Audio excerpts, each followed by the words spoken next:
Hello again and welcome to the 337th edition of Forum for a Better Understanding, and I think perhaps one of the most important that we've ever done. Normally we have a panel of 3 guests sharing about interfaith issues, but today we put all the eggs in one basket. And we have a guest who's coming to us all the way from Iran by way of Toronto, San Diego, San Francisco, and San Jose just to be here today in our studios at KNXT. Marina Nemat was a survivor of the Evin prison in Tehran and at age 16 was arrested by Revolutionary Guard, served 2+ years in the prison, escaped by the grace of God with her life, and since then, in different ways, has been bearing witness to what it is that she survived and what it is that other people are still suffering in our world today. It is a privilege to have Marina Nemat with us today, and I hope you'll enjoy this week and next as she opens up for us her own memoir, a beautiful book, Prisoner of Tehran, which has been published in 25 languages, at least that many so far.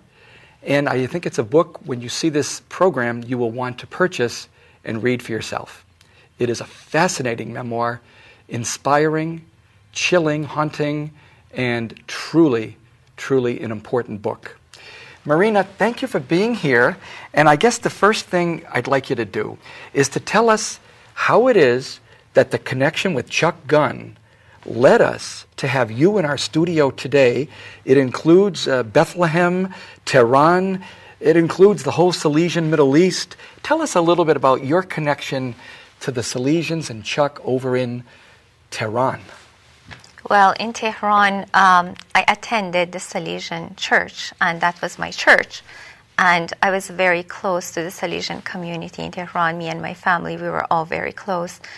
And then I left Iran, and of course my connection was rather interrupted because of a lot of things that I will explain later. But many, many years later, I was still very closely in touch to one of the members of that community, Father Nicola. And he ended up after Iran, he left Iran actually after I did. Then he ended up in Bethlehem, and right now he's in Turkey. Yeah. And of course, I was in close contact with him. And then I think through all of this, the connection with Chuck was made, because of his connection to the Silesians. So, it is not such a big world after all. And that was how we got connected. And then Chuck said, if you ever come to California, let me know. And then I eventually emailed him and I said, I'm coming to California. Chuck Gunn and I go way back to when we were in New Jersey, of all places, studying together when he had come back from the Middle East, from his Silesian center of work. We converged in New Jersey.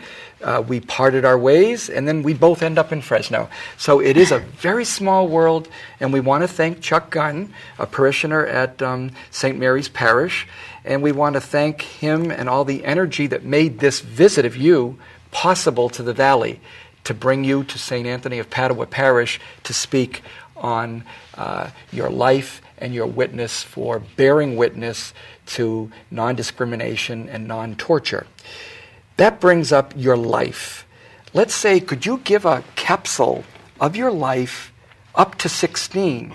Because that's a marking point when you were arrested. So could you tell us the part growing up in Tehran, your family, your grandmother, the life you had as a child, and the whole culture in Iran under the Shah? Iran was a very westernized country under the Shah. Now, whether it was ready for that push toward being Western or not, that's another question that I don't want to get into right now. But it was a very westernized country, and I was from a middle-class family, a very small minority of Christians. In Iran, 98% of Iranians were Muslim at the time, and my grandmothers, they were both Russians. They escaped the Russian Revolution of 1917. They ended up in Iran. They got married, and they were both devout women. I didn't know my maternal grandmother. She died before I was born. But my fraternal grandmother, she lived with us, and she was a devout woman. And she took me to church very regularly. And We were a middle-class family, just a normal, well, not so normal, I guess, because my father was a ballroom dancing instructor. That's right. And my mother was a hairdresser. So I literally grew up between the sounds of the cha-cha and the tango and women with big puffy hair. And I had the same dreams that any girl living, I guess, anywhere would have. I wanted to go to school, and I was going to school. I wanted to become a medical doctor, which was quite possible. Women could become whatever they wanted in Iran. They could become judges. They could become the prime minister. And as long as you had good marks, you could do anything. And then I wanted to marry Prince Charming and live happily ever after. That part you almost did. Almost, yeah, yes, I actually did. But yeah, a lot of things happened along the way that I hadn't planned for. And for as long as my grandmother was alive, which was till I was 7, she was the center of my world. And she taught me a great deal that really became the guiding light in my life many years later. Let's jump a little bit now to talk political about, let's say, the Shah, the revolution of 1979 in your country, and the Ayatollah Khomeini. Just to help us get an idea of one thing about the Shah, something about the revolution, and then something about the Ayatollah, how it changed your life and the life of Iran. Well, I grew up under the Shah. I was born in 65, and the Shah was ousted in 1979. So I was 13 when the Shah left the country. And during those years, I was growing up, again, as I said, very normal according to Western standards. I was dancing to the Bee Gees, I was watching The Little House on the Prairie, and I was reading C.S. Lewis. So it was as Western as it could get. And this was under the Shah. At the same time, I was not aware that the Shah had become a dictator. If you spoke against the Shah, if you criticized his policies, you could be arrested and you could be tortured and you could be executed. So the people of Iran had wanted freedom and democracy their own way of to freedom and democracy, not necessarily the Western version of it. But they wanted that for a long time, and Ayatollah Khomeini showed up, and he told the people of Iran, I will guide you, and I will give you the freedom and democracy and your own version of freedom and democracy. And when the Shah was ousted in 1979 and Khomeini returned, the people of Iran believed him.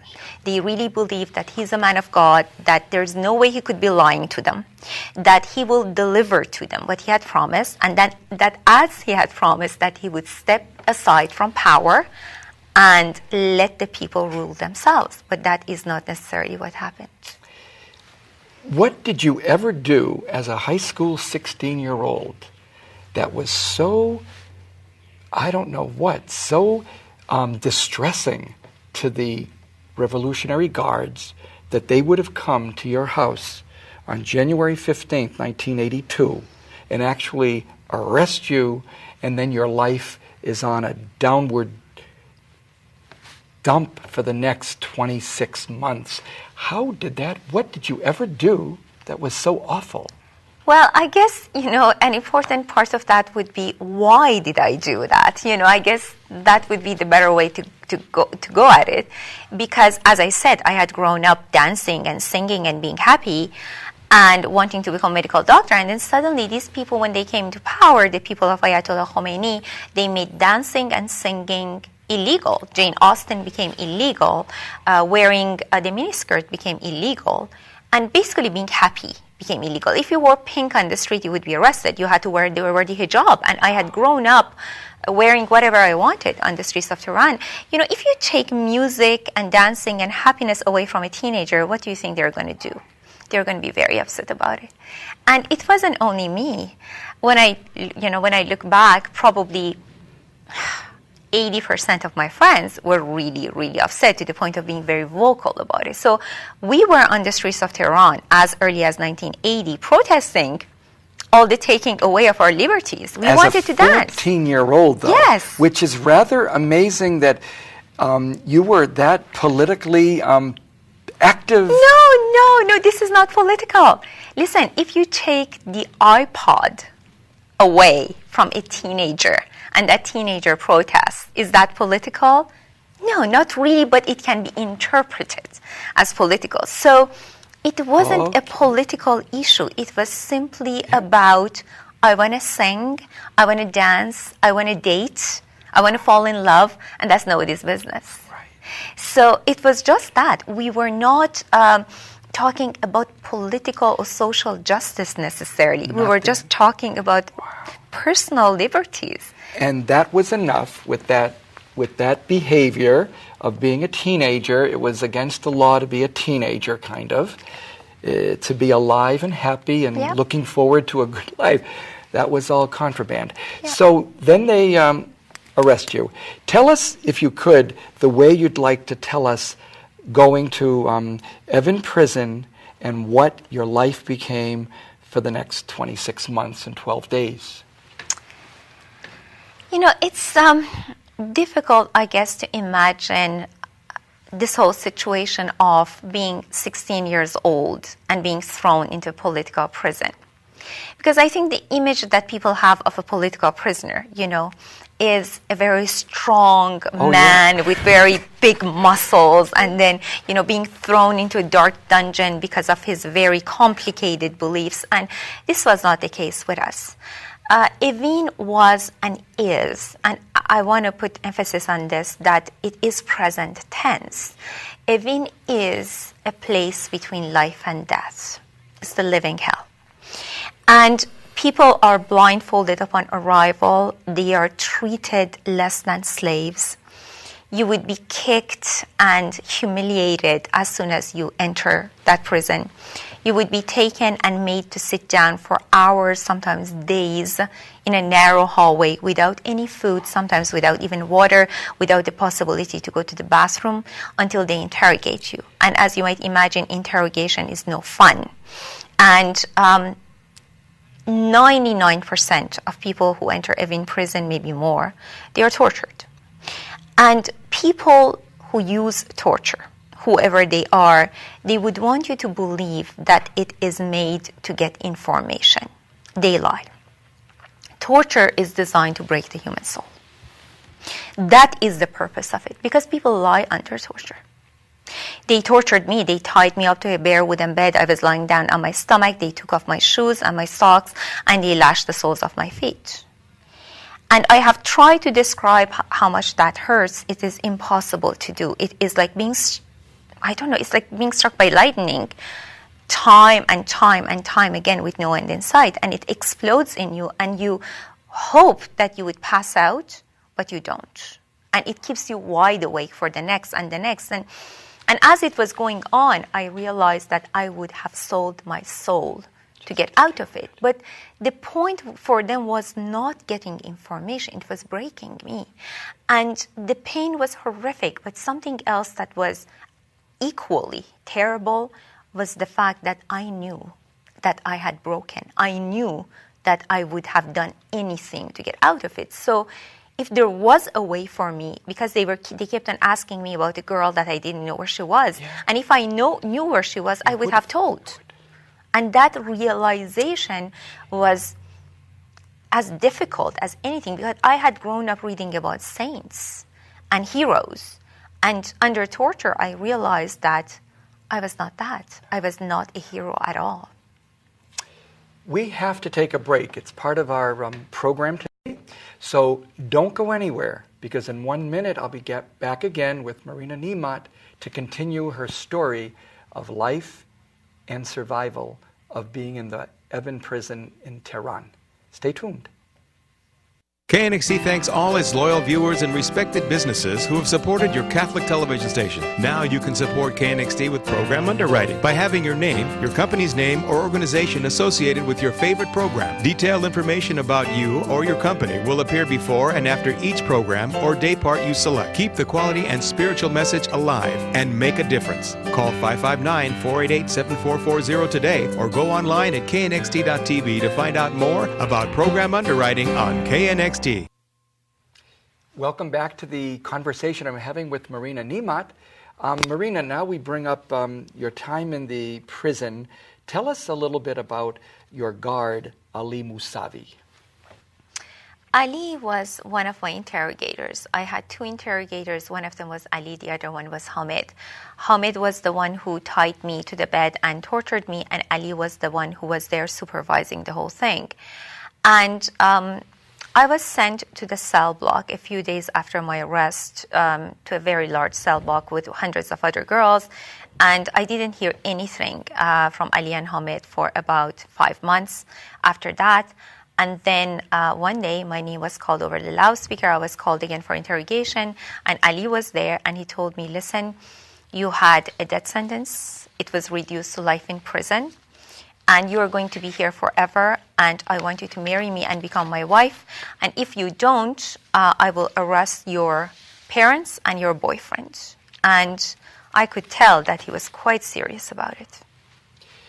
What happened then? How did it turn out, what happened with you and Ali, and how it became eventually you were released from the prison finally after 26 months? Well, I considered his offer. And it wasn't really an offer, it was basically a threat. So I considered it. And I realized that all that time I had survived in the prison, hoping that I would go home one day. If he arrested my parents, there would be no home to go back to. So I said, fine. He eventually told me that I had to convert to Islam. I said, fine. And I was married off to him. I was still a prisoner. I spent most of my time in solitary confinement. I was forced to spend my nights with him. And I spent my days sleeping it out, basically. And I was ashamed to talk about it to anybody. Even when I went to the public cell block, what do you say to your friends? I slept with an interrogator last night. It is terribly shameful. So you're not going to talk about it. It becomes your secret. And this man, Ali, he took me on short leaves of absence to visit his family. And I expected his parents to be evil people and to torment me. And they did not. His mother, the first time I visited, all of the food in her fridge landed on the table in front of me, and she begged me to eat, and she treated me like a real human being, which I hadn't been treated like that for months. And then as we were talking to each other, and I was just in awe at how kind this woman was, she told me that Ali had been a political prisoner in Evin prison during the time of the Shah for about 3 years. And when I thought about it, I realized that all that time I had divided the world into good and evil. I was the good, I was the victim. He was the evil because he was the torturer. And suddenly it wasn't that clear anymore because he had been the victim one day, obviously. He had been tortured, just like me. So I realized that because you're a victim today doesn't mean that you're immune to it. You can become the torturer of tomorrow. And in Evin, they had taken my religion away from me, my family away from me, my freedom, my dignity, my name. They changed my name. Everything, it seemed that everything was gone. But I realized I still had one choice left. Because if the tables turned for Ali, they would turn for me as well. And one day somebody is going to put a length of cable in my hand and is going to say, go get your revenge. The choice is, what is my answer? And I think subconsciously back then, just watching this horrific scenario unfold, I realized that I didn't want to ever be a torturer. No. I didn't want to go down that road because I was seeing with my own eyes what it did to people. So this man, Ali, was assassinated 15 months after our marriage by a rival faction of the government. And his family, who were kind, generous people, with very different set of beliefs than mine, of course, but nevertheless, kind people, they bribed my way, they influenced I don't know how they did it, but they got me out of Evin prison. And I walked home 2 years, 2 months, and 12 days after my arrest. I'd like to read something that you wrote in an essay called Christmas. It's very beautiful. And I think if I read it and you comment on it, our viewers will get an idea of how you write, which is very beautiful. As a professor of literature, I guess you're going to be teaching a course in Farsi at Toronto at the university. Congratulations. Let's read this little paragraph. As you might imagine, Christmas changed for me in prison. Before he forced me to marry him, Ali had made me convert to Islam. I never meant it, but nevertheless, I felt like a traitor. I had betrayed myself, my family, my church, and above all, I felt that I had betrayed God. In solitary confinement, one has a lot of time to think, and I talked to God for hours at a time, and I apologized to Him over and over, explaining that I didn't have a choice, that if I didn't do what Ali wanted me to do, He would arrest my father, my mother, my boyfriend, and I just couldn't live with that. This was not bravery in any way on my part, but I simply realized that if they arrested my family, I would not have a home to go back to. I expected God to say something to me, but He never said a word, and many times I wondered if He had abandoned me. But there were moments in the night, somewhere between sleep and consciousness, when I could feel the darkness of the cell wrap around me like a grave, and then I could feel a presence. It wasn't a voice or something I could not touch, but it was there, and it was warm, and it was kind, and it refused to let go of me. Tell us a little more about how it was that your faith, in some way, could ever be sustained in that horrific 26 months of imprisonment. It's almost beyond me to imagine someone maintaining such a faith at such a young age in God. Honestly, I cannot understand it when people tell me that. I think, looking back now, I think the closest I have ever been to God, in a way, in a very organic way. Okay, I'm not saying in a conscious way, but in a very organic way, was my days in prison and in solitary confinement and being tortured and all of that. Because we followed Jesus Christ, and Jesus Christ was imprisoned like a criminal. Oh, yeah. He was tortured, and he was brutally executed. And being in Evin prison, being tortured, being imprisoned, being treated like a criminal, I was aware that he had been treated the exact same way and even worse. And being aware of that, how could I possibly say, why me? Wow. Because that would be so counterproductive. Actually, the wise thing would have been to say, thank you, God, because you went through the same thing. So if anybody gets it, you do. And that was that. I'm not saying it was very clear. I couldn't have stood in front of an audience at the age of 17 and explain all of this to them. But, today, after having had time to think about it, I can very clearly see that was what was happening. We have a few minutes only for this first program, but let's have you share what it was like when you were released, when you returned back to what you do call your dysfunctional family that receives you back. But then tell us a little bit about the upside of this, maybe, about Andre. Introduce us to Andre, your husband, and how it turned out that there was something of grace happening, at least in that part of your life.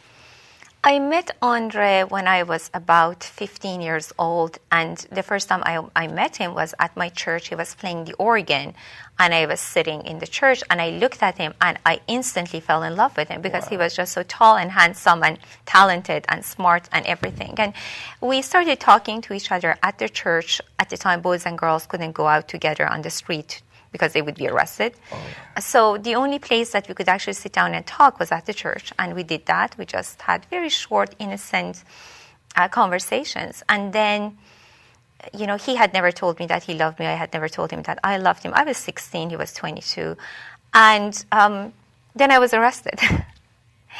And when I went to prison, I had this very innocent love for Andre that I carried with me. And I think it was one of those things that kept me alive, because I always wanted to go back and to the love of my life and to be with him.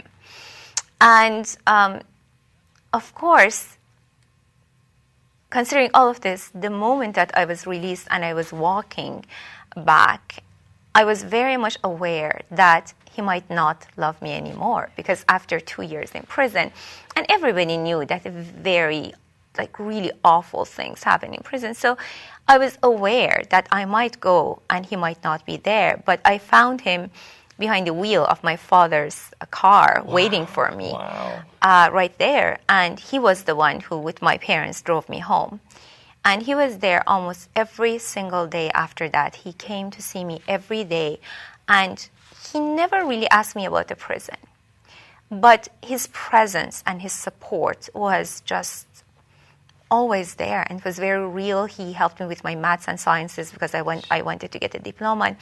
And then one day he just asked me, when should we get married? It wasn't, will you marry me? And we always now laugh about it, that he never asked me to marry him. He just asked, when should we get married? And we got married. And honestly, when I look back in my life, I don't think I would have made it without him. No.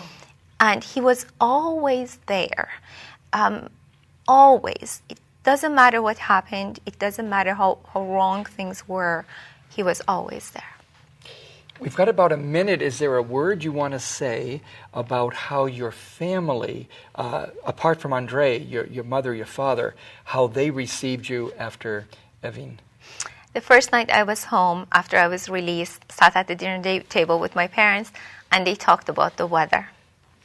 And for the next 20 years, we basically talked about the weather, because nobody wanted to face what had happened, because to face it means to acknowledge it. And to acknowledge it means to assume responsibility, and nobody wanted to do that. Not even, as they say, yourself, because it took time. And when we're back next week with Marina, we'll get to the part where after years of being in a bubble, being locked in, silent, suddenly she found her voice, she found her pen, and was able to write the memoir that tells us what it was like being a prisoner in Tehran, and also her vision for a different way to live in the future. We hope you enjoyed this interview with Marina, and that you'll be back again next week when we continue conversing with her. God bless.